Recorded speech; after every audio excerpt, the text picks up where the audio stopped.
অর্ণব দা, কি খবর? এই তো চলছে। তুমি কেমন আছো?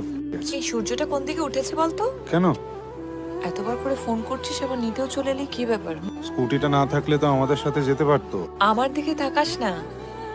রোদে পুড়ে পুড়ে যখন আমরা কাজে বেরোই, স্কুটি আমাদের ভরসা। রোজ রোজ এই গাড়ি কিন্তু আমাদের নিতে আসে না, ওকে? আচ্ছা ঠিক আছে, তোমরা তোমাদের ঝগড়া চালিয়ে যাও, আমি এগোই। আচ্ছা অর্ণব দা, আজ নারায়ণ সান্যাল, অনুমিতা সেন মুখোমুখি জোরদার টক্কর। বাকিটা দিদির থেকে শুনে নিও। যাই হোক, সাবধানে যেও। টাটা। হ্যাঁ, বস।